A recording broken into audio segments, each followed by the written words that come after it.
गौतम, तुम चाहे अपनी किडनीज भेज दो, लेकिन दादी साहब के बर्थडे पे अगर तुमने 5 लाख से कम का गिफ्ट लेकर आए ना, तो मैं तुम्हें और तुम्हारे सामान दोनों को इस घर से बाहर फेंक दूंगी, समझे?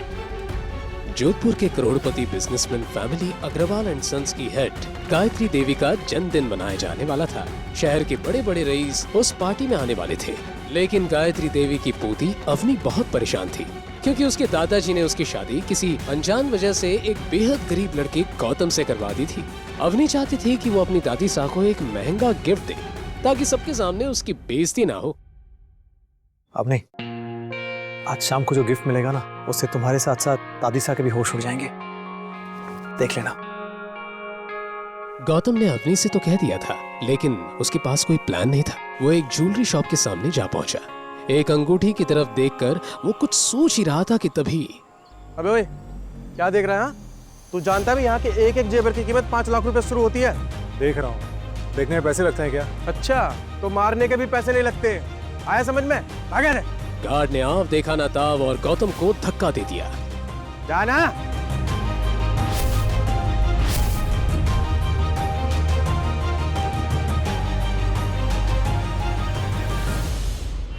अवनी की दादी को क्या गिफ्ट देना है, गौतम ये सोच ही रहा था कि तभी ज्वेलरी शॉप का सिक्योरिटी गार्ड पुलिस की टीम को लेकर वहां पहुंचा। ये देखिए खड़ा है।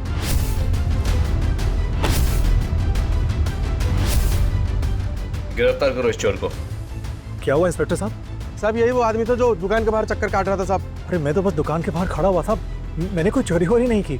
थाने चल, सब पता चल जाएगा। वहाँ के डंडे सब सच उगलवाने के काम आते हैं। सब सच आ जाएगा सामने कि तूने इतनी सी देर में चोरी करके अंगूठी किसे दे आया। अरे इंस्पेक्टर साहब, मैंने कुछ नहीं किया। इंस्पेक्टर साहब, मेरी बात तो सुनिए। पुलिस वाले गौतम को उठाकर थाने ले गए। गौतम गिड़गिड़ाता रहा, मगर किसी ने उसकी एक ना सुनी। थाने पहुंचकर इंस्पेक्टर ने उसे लॉकअप में बंद कर दिया। मेरी बात सुनिए आप लोग। क्या है? मैं अवनी अग्रवाल का हस्बैंड हूँ। तो तू है वो अग्रवाल परिवार का निठल्ला घर जमाई जो अपनी अमीर बीवी को लुभाने के लिए चोरी की अंगूठी ले जा रहा था। मैंने इंस्पेक्टर साहब प्लीज आप तू रुक। आपको गलतफहमी हुई है, मैंने कुछ नहीं किया है। मैं सिर्फ दुकान के बाहर खड़ा हुआ था। आप पूछिए अवनी से, वो आपको सब बताइए। What? अब वो चोरी भी करने लग गया है। इंस्पेक्टर, आप उसे मारो पीटो, जो चाहे करना है करो, मैं उसे नहीं छुड़ाने वाली।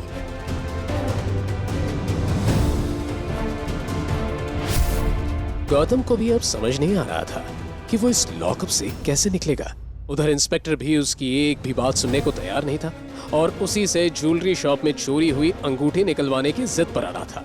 इंस्पेक्टर एक मोटा डंडा लेकर गौतम को पीटने के लिए बढ़ा, तभी पीछे से एक कड़क आवाज आई। इंस्पेक्टर मारू। इंस्पेक्टर ने पलट कर देखा तो हैरान रह गया, वहाँ शहर का कमिश्नर खड़ा था। हमारी हिम्मत कैसे हुई? अपनी वर्दी अपनी सर्विस से नफरत हो गई क्या तुम्हें? सर ये तो चोर है सर।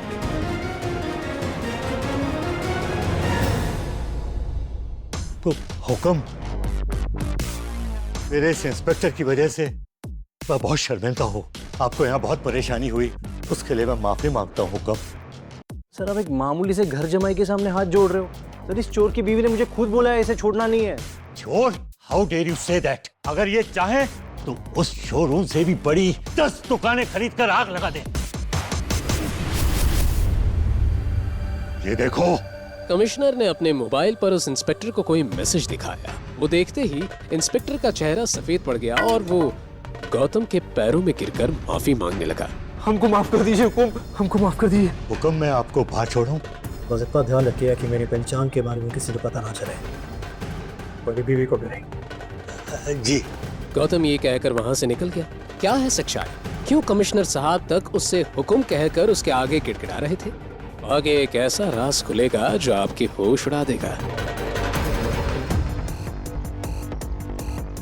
एक कार आकर रुकी, उसमें से एक बेहद बूढ़ा आदमी उतरा और उसने गौतम के हाथ में एक छोटा सा बॉक्स दिया। आखिर क्या था उस बॉक्स के अंदर और क्या है गौतम की असली पहचान? शाम होते ही महल में जश्न का माहौल बना और क्यों ना हो, आखिर अवनी की दादी सा गायत्री देवी का जन्मदिन जो था, शहर के जाने माने लोग उनके इस जन्मदिन समारोह का हिस्सा बनने का मौका नहीं छोड़ना चाहते थे। देश भर से लोग उनके लिए महंगे महंगे गिफ्ट्स लेकर आए थे। थोड़ी देर बाद गौतम भी अवनी की दादी सा गायत्री देवी की बर्थडे वेन्यू पर पहुंचा। अवनी गौतम को पार्टी में एक्सपेक्ट नहीं कर रही थी। तुम किस लिए छुड़ाया तुम्हें पुलिस स्टेशन से? वहीं पड़े पड़े सड़ जाते ना तो अच्छा होता। मैंने कोई चोरी नहीं की। अरे मैं तो ज्वेलरी शॉप के बाहर खड़े होकर देख रहा था, पुलिस ने आके मुझे पकड़ लिया। बहुत मुश्किल से अपनी बेगुनाही का सबूत देके निकला वहां से। ठीक है ठीक है। ये क्या है गिफ्ट के नाम पे? कैसी गंदी सी पैकिंग है ये? छोटे से डिब्बे में आखिर गौतम क्या गिफ्ट लेकर आया होगा? वो बुजुर्ग आदमी कौन था जिसने पुलिस स्टेशन में गौतम को वो बॉक्स दिया था? पैकिंग पे मत जाओ, जो अंदर है ना उसे देख के तुम भी चौंक जाओगी। अरे किसका बर्थडे है? दादी सा। हाँ तो दादी सा खोलेंगे। ठीक है। अच्छा सुनो, जब बाकी गेस्ट वहाँ जाके दादी सा को अपना गिफ्ट दे तो तुम चुपके से जाके वहाँ पे अपना बॉक्स रख देना, समझे? पता नहीं दादाजी ने किस जंग का बदला लिया है मुझसे, तो तुम जैसे गरीब के साथ मुझ जैसे करोड़पति की शादी करा दी। ना तो पैसे हैं और ना तमीज। जाओ जाओ।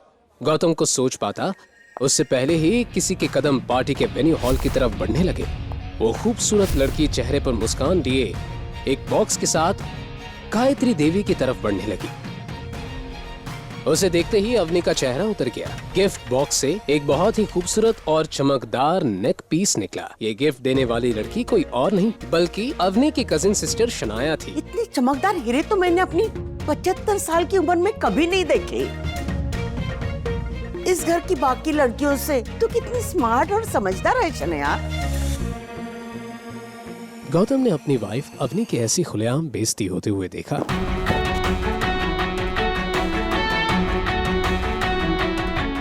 शनाया वैसे ये डायमंड नेकलेस काफी महंगा होगा, नहीं? शनाया गौतम की बातों में छुपे व्यंग्य को समझ नहीं पाई। उसने अकड़ कर उस पेंडेंट का दाम जोर से बोला ताकि सब सुन सके। हाँ 1.5 करोड़। 1.5 करोड़? इसका मतलब शनाया को ये डायमंड बेचने वाला उससे ज्यादा स्मार्ट निकला। 5 लाख के डायमंड को 1.5 करोड़? कुछ भी। जो लोग जेब में 500 रुपए लेके घूमते हैं वो कब से लाखों करोड़ों का ज्ञान देने लगे? गायत्री जी तमतमाते हुए बोली। तू इस पार्टी को खराब करने आया है क्या? खुद तो निठल्ला है ही। सबके सामने डायमंड का गलत दाम बताकर जानबूझकर मेरी पोती को बदनाम करना चाहता है। दादी साहब, आपको मुझ पर भरोसा नहीं है ना? तो मिस्टर पारिक से पूछ लीजिए। राजस्थान के सबसे बड़े डायमंड मर्चेंट वही है ना? प्लीज। ना चाहते हुए भी गायत्री देवी को मिस्टर पारेख को उस डायमंड नेकलेस की जांच पड़ताल करने की अनुमति देनी पड़ी। मिस्टर पारेख ने वो डायमंड नेकलेस लिया और उसकी जांच करने लगे। कुछ देर उसे देखने के बाद उन्होंने कहा, किसी ने सस्ते डायमंड की महंगे डायमंड जैसी कटिंग करने की कोशिश की है। पारेख की पार की नजरें कभी धोखा नहीं खा सकती। किसी ने शनाया जी को ठग लिया है। देखा दादी साहब, मैं तो आपसे कह ही रहा था। अरे शनाया किसी ने जो। बस गौतम बस। तेरी इतनी औकात कि मेरी बहन को झूठा बोले? तू अपना बताना, तू क्या गिफ्ट लेके आया निठल्ले? 2 साल से अपनी इंसल्ट सह सह कर गौतम थक चुका था। उसने अवनी के रूड बिहेवियर को हमेशा नजरअंदाज किया था, लेकिन आज सरेआम इंसल्ट वो बर्दाश्त नहीं कर पाया। उसने अपना गिफ्ट बॉक्स उठाया और गायत्री देवी की ओर बढ़ा।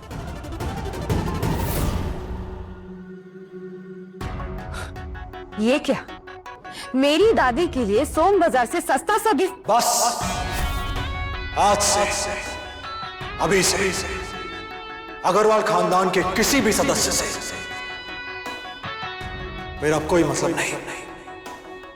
2 साल आपने जिस कुत्ते को पाला था अब वो जा रहा है, लेकिन याद रखना एक दिन मुझे वापस बुलाने के लिए गायत्री देवी को मुझसे माफी मांगनी होगी, भूलना मत। हैप्पी बर्थडे दादी साहब।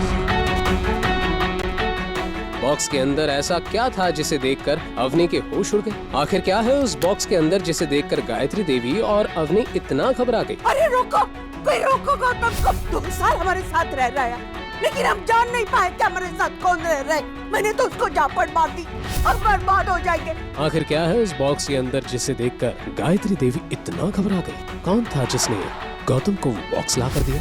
कौन है गौतम? क्या है उसकी असलियत? क्या वो अपनी असलियत छुपा रहा है? क्या गौतम वापस आएगा? क्या होगा गायत्री देवी और अग्रवाल फैमिली के साथ? जानने के लिए नीचे दिए गए बटन पर क्लिक करें और इंस्टॉल कीजिए पॉकेट FM और फ्री में सुनिए टर्न्स और ट्विस्ट से भरी ये कहानी रॉयल वारिस।